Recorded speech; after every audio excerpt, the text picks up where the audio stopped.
Hegemonía. Hegemonía es el poder o la dominación que un grupo social ejerce sobre otros. Este concepto puede denotar la interdependencia asimétrica de las relaciones políticas, económicas y culturales entre los estados nacionales y en el conjunto de estos, o las diferencias entre las diferentes clases sociales dentro de una misma nación. La hegemonía es dominación y subordinación en el campo de las relaciones estructuradas por el poder. Pero la hegemonía es más que el poder social mismo. Es un método destinado a obtener y mantener el poder. La clásica teoría marxista, por cierto, pone el acento en la posición económica como el factor que predice con más fuerza las diferencias sociales. Hoy, más de un siglo después de que Karl Marx y Friedrich Engels escribieran sus tratados sobre la explotación capitalista de la clase obrera, en las sociedades industrializadas, las disparidades económicas aún continúan estando en la base de las desigualdades sociales y ayudan a reproducirlas. En este importante aspecto, que es básico, el marxismo y la teoría crítica marxista, que han sido difamados con tanta saña en la retórica que envuelve la reciente transformación política de las naciones comunistas, continúan, en lo fundamental, dando en el blanco. No obstante, los desarrollos tecnológicos del siglo XX dieron a la modalidad de la dominación una forma mucho más compleja. En el mundo actual, las diferencias de clase social no están determinadas solo o directamente por factores económicos. El intelectual italiano Antonio Gramsci, a quien se atribuye la paternidad del término hegemonía, extendió la teoría materialista marxista al campo de la ideología. Perseguido y encarcelado por el gobierno de su país, por entonces fascista, Gramsci, desde la prisión, escribió sobre la superestructura de la sociedad y sobre la función que cumplen sus instituciones productoras de ideología en las luchas por el sentido y el poder. De modo que se produjo un cambio en la teoría crítica que dejó de ocuparse tanto por la base capitalista de la sociedad, su fundamento económico, y se dedicó más a analizar sus dispensarios de ideas dominantes. Comenzó a prestarse más atención a la estructuración de la autoridad y la dependencia en ambientes simbólicos que se corresponden, pero que no coinciden, con estructuras y procesos de producción industrial basados en una división de clases determinada económicamente. Semejante giro teórico parece una evolución natural y necesaria en una época en que la tecnología de las comunicaciones ha llegado a ser un medio ideológico tan convincente y poderoso. De acuerdo con la teoría de la hegemonía ideológica de Gramsci, los medios son instrumentos utilizados por las élites dirigentes para perpetuar su poder, su riqueza y su estatus, popularizando su propia filosofía, su propia cultura y su propia moral. Una sonrisita, que estamos en vivo. Los medios masivos delimitan a introducir en la conciencia individual elementos que de otro modo no aparecían en ella, pero que no serán rechazados por esa conciencia porque son patrimonio común de la comunidad cultural. Los propietarios y gerentes de las industrias mediáticas pueden producir y reproducir el contenido, las inflexiones y los tonos de las ideas que les son favorables mucho más fácilmente que otros grupos sociales, porque ellos manejan las instituciones socializadoras clave, con lo cual se aseguran que sus puntos de vista se proyecten de manera constante y atractiva en la arena pública. Hemos detectado que su nivel de consumo es bajísimo, por eso queremos regalarle este televisor portátil. Ideología. Las ideologías vehiculizadas por los medios se reafirman y fortalecen por obra de un sistema eficazmente entretejido de agencias distribuidoras de información y de prácticas sociales que se dan por sentadas y terminan impregnando todos los aspectos de la realidad social y cultural.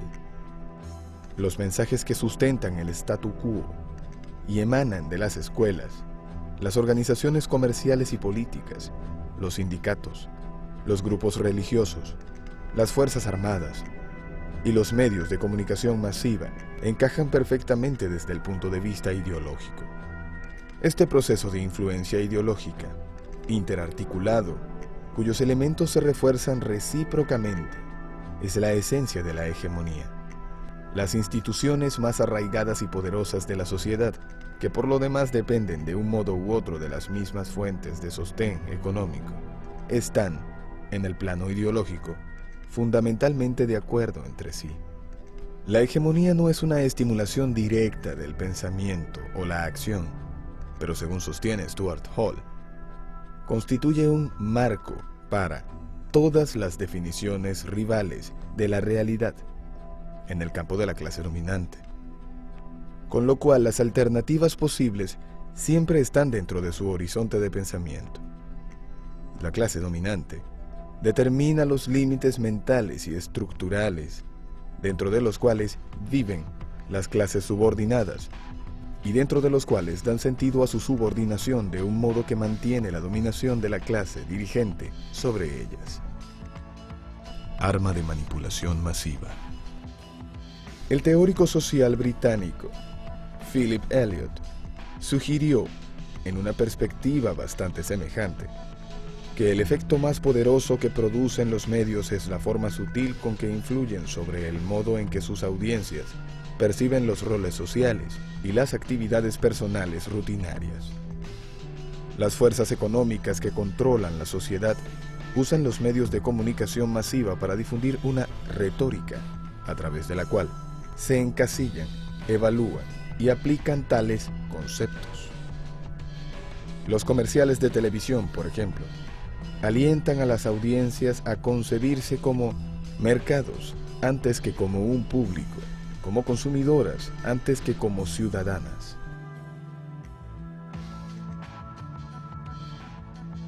Pero la hegemonía no nace estrictamente de la enunciación ideológica. Las corrientes ideológicas dominantes deben reproducirse luego en las actividades de nuestras unidades sociales básicas: la familia, los lugares de trabajo, los grupos de amigos y los diversos lugares y ocupaciones de la vida cotidiana. Es así como la teoría de la hegemonía de Gramsci conecta la representación ideológica con la cultura. La hegemonía requiere que las aseveraciones ideológicas lleguen a ser creencias culturales evidentes por sí mismas. Su eficacia depende de que las personas subordinadas acepten la ideología dominante como la realidad normal o como el sentido común, en formas activas de experiencia y de conciencia. Como la tecnología de la información y el entretenimiento es totalmente integrada a las realidades cotidianas de las sociedades modernas, no siempre se reconoce, se discute o se critica la influencia social de los medios. Esto ocurre particularmente en las sociedades donde el nivel general de vida es relativamente alto. Así la hegemonía puede pasar fácilmente inadvertida. Algunos medios no transmiten nuestra huelga. ¡Corten! La hegemonía implica un acuerdo voluntario de las personas de ser gobernadas por principios, reglas y leyes que, según ellas creen, responden a sus mejores intereses. Aunque en la práctica real no sea así, el consenso social puede llegar a ser un medio de control más eficaz que la coerción o la fuerza. La idea de hegemonía en su sentido amplio es especialmente importante en sociedades en las que la política electoral y la opinión pública son factores significativos y en las que se considera que la práctica social depende del consenso en ciertas ideas dominantes que en realidad expresan las necesidades de una clase dominante. Así es como, según las palabras del teórico de la comunicación colombiano, Jesús Martín Barbero, una clase social ejerce hegemonía en la medida en que la clase dominante tiene intereses que las clases subalternas reconocen hasta cierto punto también como propios.